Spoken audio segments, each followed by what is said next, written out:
So, bit of a departure than riding the bikes is going to be a new project I've just got, which is fixing one up. I've done a couple of car restorations in the past, a Morris Minor and an MGB, but this is my first foray into motorcycle restoration.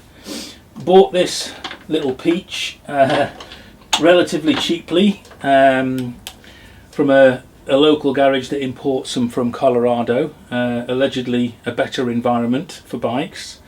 This one's 50 years old next year, not yet got the V5, so I can't confirm the exact details for it, but it's come over on an import certificate and a NOVA certificate, which will allow us to get a V5 in due course.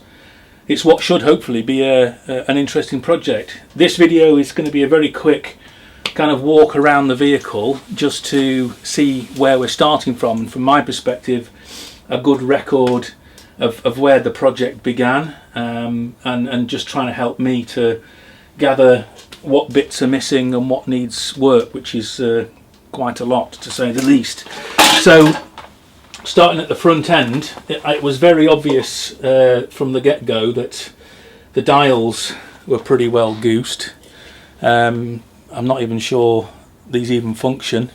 It says 11,500 miles, but judging by the chain and sprockets, I imagine it might be quite a bit more than that. And I'm not expecting to recover these. I think these are irretrievably goosed, so we'll be dispensing with them. The other bits at the front of the bike, we can see obviously no headlight, but equally there's supposed to be a set of headlight shrouds. I have managed to source some, look like this. These are supposed to sit on the forks in between the yokes, maybe the other way up on the other side, and that's the bracket that's supposed to be in place of this rather agricultural looking piece of metal holding this broken headlamp shroud on. There's a whole load of dangly wires, and indeed there's no wiring whatsoever for either the ignition key or the dials, so I'm going to have to create that wiring out of nothing at some point. Working further back, these forks look a bit suspect.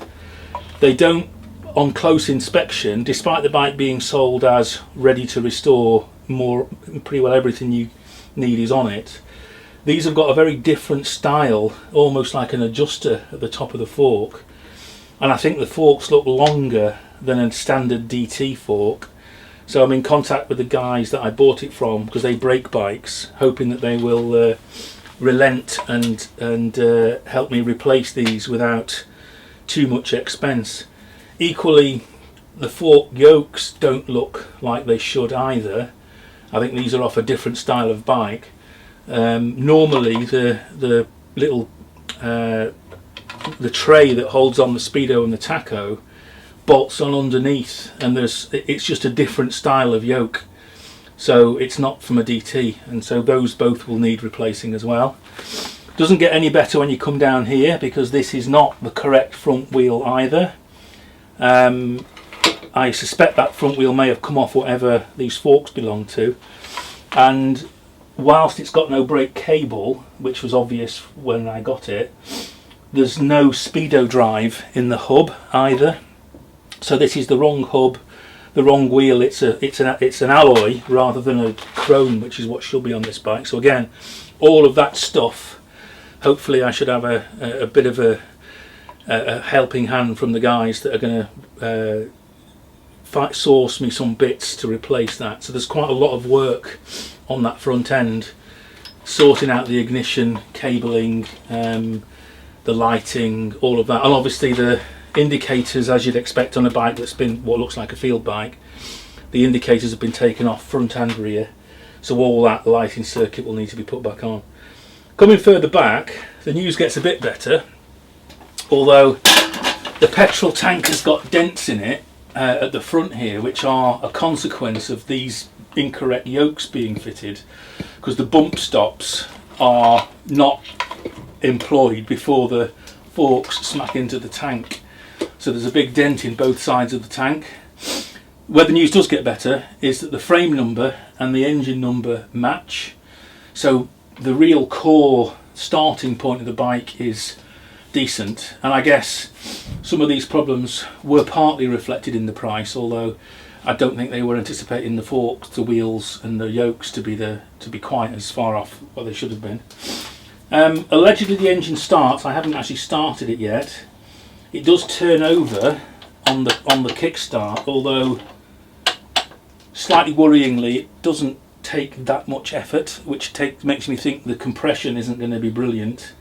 That will of course all be sorted. I'll be stripping the engine down, redoing the internals, bearings, seals, etc. We may need some work on the top end, possibly a rebore, at least a hone I guess, and new piston and piston rings maybe. We'll see what it's like when we strip it out. The other thing we notice as we come further back is that the oil tank has been blocked off, so they've been running this with pre-mix and not using the oil pump that's in here, and there's no pipes coming from the oil pump. One should go onto the side of the carb injecting the oil, and the other one should be the inlet pipe for the oil into the oil pump.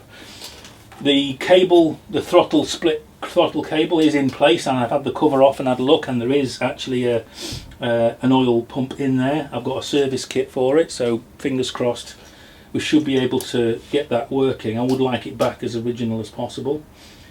Foot pegs, rear brake is functional, the gubbins for all that's in place, that's not too bad. I don't think there's anything major missing in the engine space, and indeed the airbox, the carb itself, the wiring to that, choke, all that bits looks good. Once I get it to pieces we'll check the reed valves and make sure all that looks good, but broadly speaking I'm reasonably comfortable with that. Skid pan's in place, well bashed, well used, but again we can square that up. It'll be stripped down to the frame anyway and resprayed on from frame upwards, so that's quite good. This side cover is missing, and they are properly hen's teeth to find, so that will be a challenge. I'll have to keep an eye on eBay for one of those popping up at some point. As we move further back, it's got one original shock on it. The shock on the opposite side is missing this oil cooling chamber, which is a shame because they normally come as a pair, and again finding these is nigh on impossible, so chances are I might replace these with some nice ones, dispensing with the oil cooler. I'm not going to be using it as a field machine or an off-roader, so I don't think it needs that, and I can flog this and hopefully recover a bit of cash. I'm sure there'll be somebody interested in one of those. Rear end looks okay, wheels not in bad nick, the brakes are in place and they do work. You know, all of the, this torsion bar, the swing arm, all looks in decent nick. We've got some properly serious agricultural welding. This agricultural welding, somebody just basically shoved a plate. The frame's clearly broken at the back at some point, possibly had his mates sat on here and snapped it off, and on both sides we've got this very agricultural welding. My intention is when I've stripped it down, that's the first job, is to cut that out, make all that good. We've got a light but no wires, bit of a brake, but I'm pretty sure that's recoverable and sorted. All of the exhaust looks like it's in situ. There's the incorrect rear shock.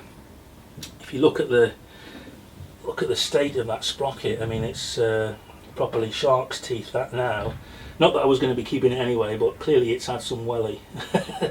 Somebody's been having some fun on it. But again, if we come back, we've got a stand, we've got a chain guard, we've got the various bits and pieces that all look like it's in place. The seat hook, the seat clasp is missing, but we have got that nice little bit of chrome on the side, although there's a missing screw, but that's easily fixed. Side covers on.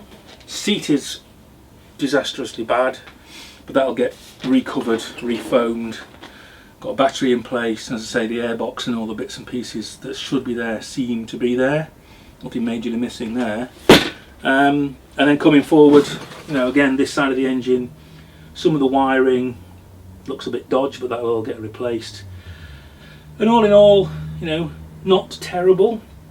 All the bits that you need to make it go look like they're there, and we'll get it all stripped down and see how big of a job it is, which is quite a big job. I'm expecting a couple of years worth of work, but that's the part of the fun, so we'll see how we go. I'll keep posted as we strip it down. I'll be taking videos so I can see where everything goes back and how it looked when it began, and fingers crossed then we should have something worth looking at and to be proud of when it's finished. So I'm looking forward to the journey.